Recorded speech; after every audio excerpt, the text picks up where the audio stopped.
pessoal, eu sou Andréa Zambel e hoje vamos falar sobre algumas questões de teoria geral do processo. Vamos começar falando sobre o Ministério Público dentro do processo civil. Se analisarmos a Constituição Federal, nós podemos observar que lá no artigo 129 da Constituição Federal, o Ministério Público ele tem uma função constitucional, que é a defesa, no âmbito civil, dos interesses públicos, sociais, difusos e até coletivos. A regulamentação e a determinação das hipóteses dessas funções, elas estão expressas em diversas legislações especiais. Quais são elas? Como exemplo, a Lei do Mandado de Segurança, a Lei da Ação Civil Pública, o Código de Defesa do Consumidor. Então, esses são alguns exemplos de legislação que trazem expressamente as hipóteses que vão determinar as funções do Ministério Público. Mas o artigo 176 e 177 do Código de Processo Civil, eles mencionam as funções do Ministério Público na defesa da ordem jurídica, do regime democrático e dos interesses sociais individuais indisponíveis, exercendo, é claro, o direito de ação conforme as suas atribuições constitucionais. O Ministério Público ele vai intervir nos processos que envolvam interesses públicos ou social, interesse de incapaz e litígios coletivos pela posse de terra rural ou urbana, além das hipóteses que tem previsão em outras legislações, inclusive na Constituição Federal. Não deixam de observar o artigo 178 do Código de Processo Civil. Bom, a participação do Ministério Público ela se dá através de uma intimação para intervenção no feito, intervenção no processo, no prazo de 30 dias. Bom, pertence exclusivamente ao Ministério Público o poder de decidir quanto ao cabimento de sua intervenção. Caso haja uma recusa por parte do seu representante, o juízo, o poder judiciário, o juiz daquele processo, por analogia, conforme o artigo 28 do Código de Processo Penal, ele remete os autos ao Procurador-Geral de Justiça para uma decisão final. Considerando a natureza especial da função do Ministério Público, a lei processual ela determina em seu favor diversas vantagens processuais. Essas regras especiais, elas não são benefícios estabelecidos em favor da instituição em si, mas sim pela possibilidade de uma melhor defesa nos interesses públicos que estão em jogo naquele processo. Na realidade, consiste na aplicação verdadeira da igualdade, da isonomia substancial, de tratar igualmente os iguais e os desiguais, e desigualmente os desiguais. O artigo 180, ele fala o seguinte, a necessidade de intimação pessoal do representante do Ministério Público de todos os atos do processo, ao contrário das partes intimadas, via de regra, pelo Diário Oficial da União ou do Estado. Ter vista dos autos depois das partes, prazo em dobro para se manifestar, contados de sua intimação. Claro que salvo as hipóteses em que a lei estabeleceu uma forma expressa do prazo próprio para o Ministério Público. Bom, a ausência de intervenção do Ministério Público no processo onde a presença dele é obrigatória, gera uma nulidade absoluta do processo e abre aso até mesmo para uma ação rescisória. Artigo 967, inciso 3º, a linha A do Código de Processo Civil. Bom, falamos do Ministério Público e não podemos deixar de falar do juiz. Quais são os deveres do juiz no processo civil? O artigo 139, ele traça as diretrizes básicas que devem aí nortear as funções do juiz dentro do processo civil. Quais são essas funções? Assegurar às partes igualdade de tratamento. Essa garantia é um requisito essencial da legitimação da atividade judicial. Nunca se deve perder de vista que o conceito de isonomia ultrapassou a igualdade meramente formal para atingir o que conhecemos como isonomia substancial. A verdadeira igualdade, ela só pode ser atingida se ela for dispensado o tratamento diferenciado a quem não se encontra em situação de igualdade, sob pena de reforço das diferenças. No processo, isso se reflete na instituição legal de prazos especiais em favor de determinados sujeitos do processo, na possibilidade de concessão de justiça gratuita aos necessitados, por exemplo.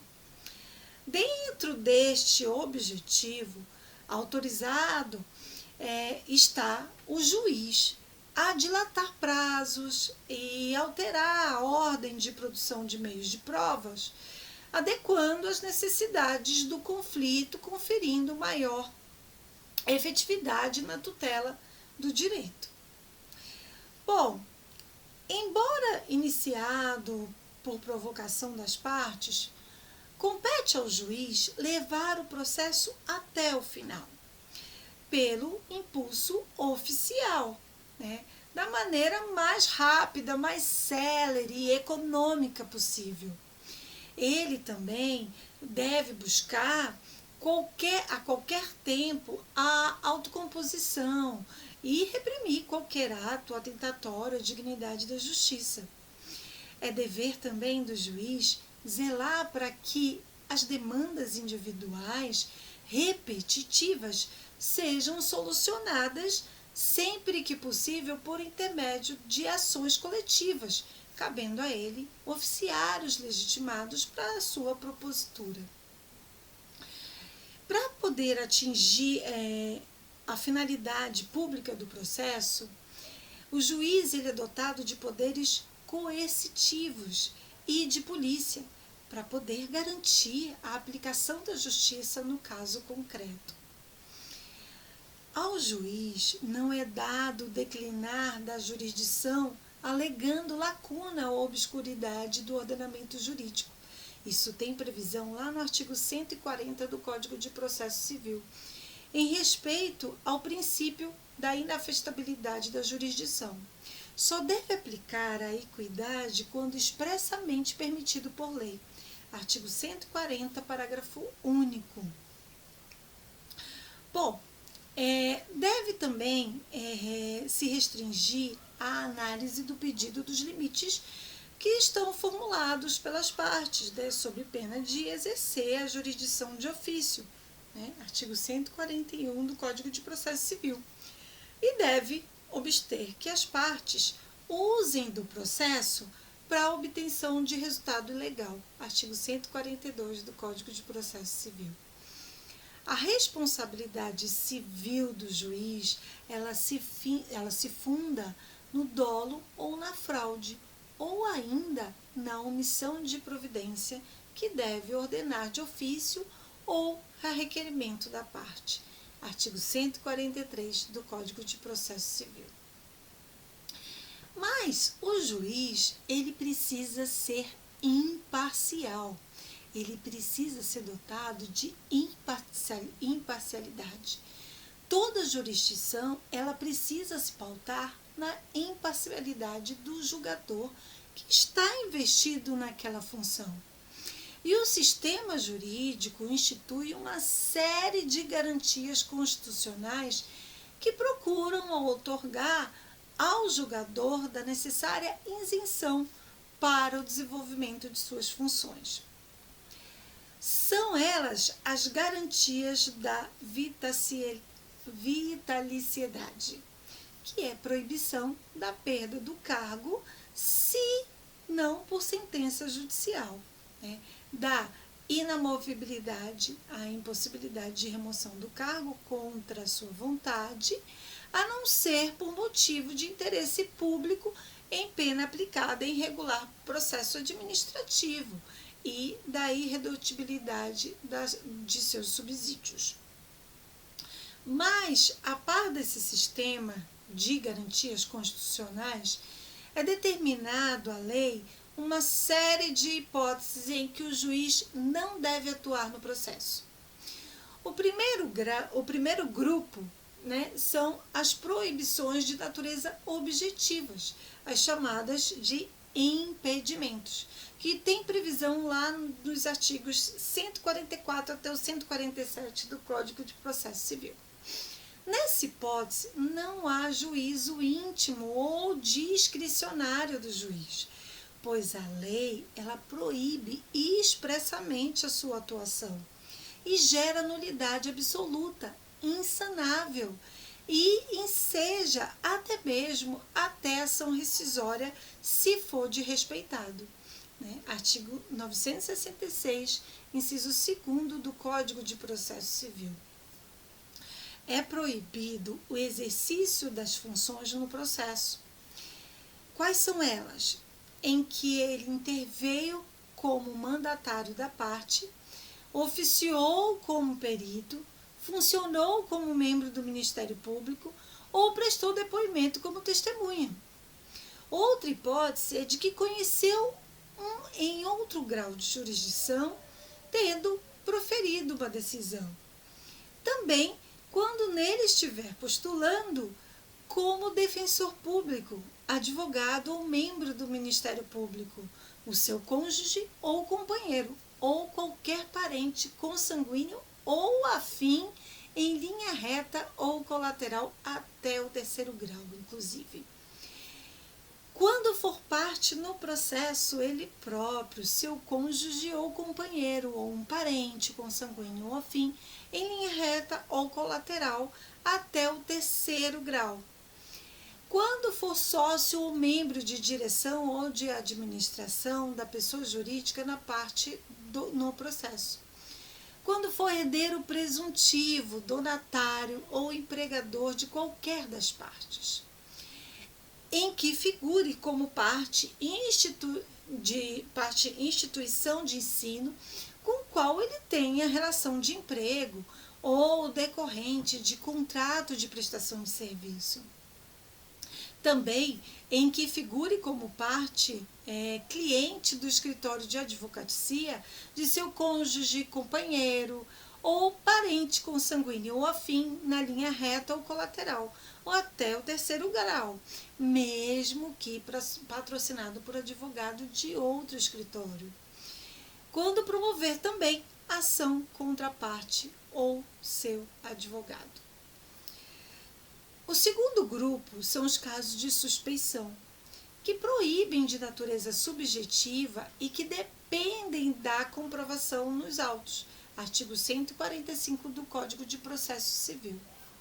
Essas hipóteses elas estão ligadas mais ao juízo íntimo e discricionário do julgador, gerando aí nulidade relativa e não afetando a coisa julgada, se não observadas ou arguidas pelas partes no momento oportuno.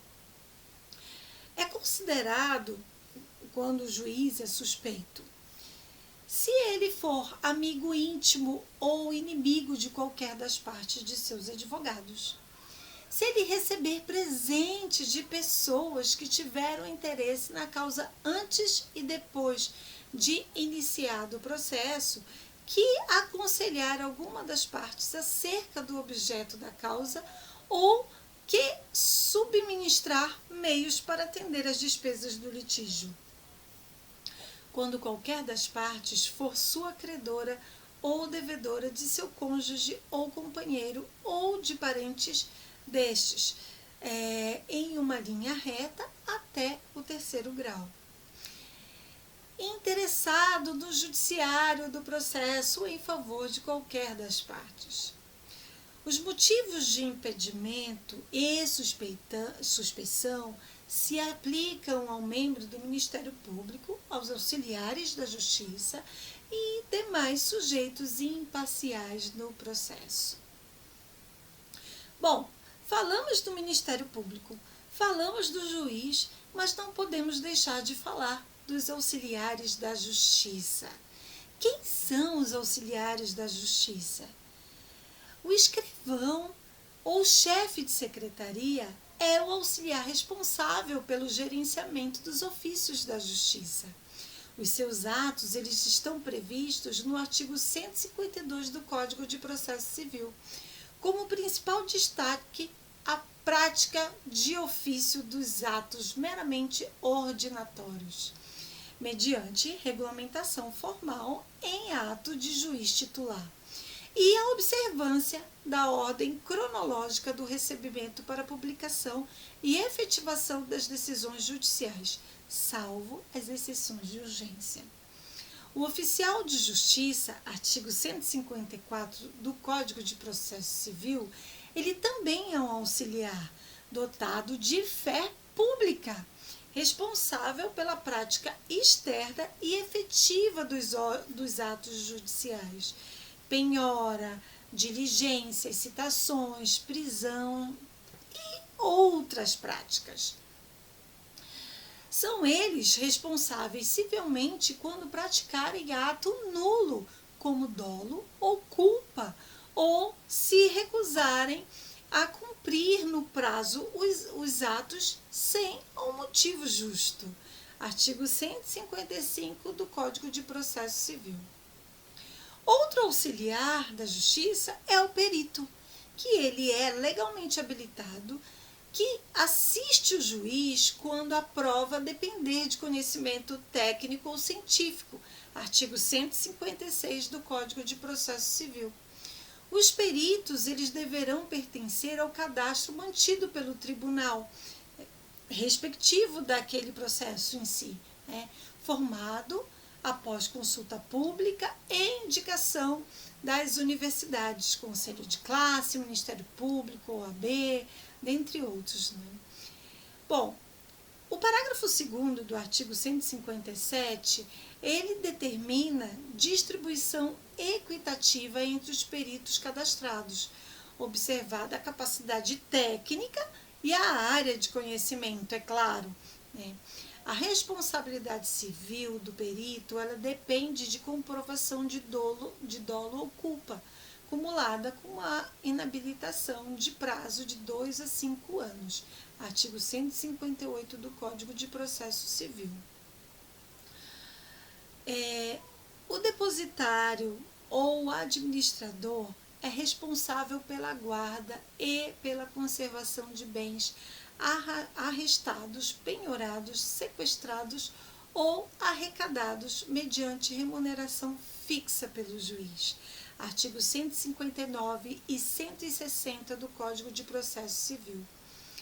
Sua responsabilidade depende de ato doloso ou culposo, sem prejuízo do ressarcimento dos gastos com o exercício do cargo.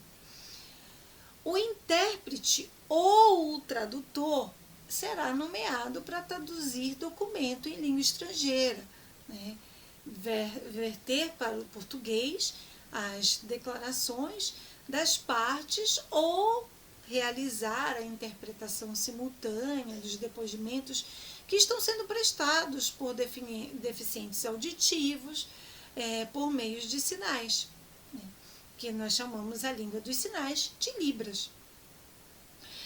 Ele é obrigado a desempenhar o seu ofício aplicando o que está disposto lá nos artigos 157 e 158, Para os peritos, o artigo 164 do Código de Processo Civil. Os conciliadores e os mediadores judiciais, eles exercem as suas funções nos centros judiciários de soluções consensual de conflitos. Então, onde a composição e organização são definidas pelo respectivo tribunal, observadas as normas do Conselho Nacional de Justiça, artigo 165 do Código de Processo Civil. O conciliador ele deve atuar em casos em que não haja vínculo anterior entre as partes, propondo solução para o litígio, proibido qualquer tipo de constrangimento ou intimidação. O mediador ele deve atuar quando houver vínculo anterior entre as partes, auxiliando aí os interessados no restabelecimento da comunicação e na busca de soluções consensuais que gerem benefícios mútuos. A conciliação e a mediação são realizadas de forma confidencial, sendo proibido que o conciliador e o mediador e suas respectivas equipes divulguem ou deponham acerca de fatos que tiveram conhecimento no exercício de suas funções. Artigo 166 do Código de Processo Civil. Os conciliadores, os mediadores e as câmaras privadas de conciliação e mediação serão inscritos em cadastros nacionais, federais e estaduais, cabendo ao interessado, após capacitado por curso credenciado, requerer a sua inscrição. O registro, que pode ser precedido de concurso público, faz com que esse habilitado ele passe a constar da lista respectiva com distribuição alternada e aleatória de serviço, salvo se escolhido ele for de comum acordo pelas partes. Os dados relevantes da atuação desses auxiliares serão classificados para avaliação e publicação das respectivas autuações. Artigos 167 e 168 do Código de Processo Civil. Eles deverão ser remunerados por tabela fixada pelo tribunal, conforme os parâmetros que são estabelecidos pelo Conselho Nacional de Justiça. O conciliador e o mediador cadastrados, se eles forem advogados, eles estão impedidos de exercer a advocacia nos juízos em que eles desempenham essa função.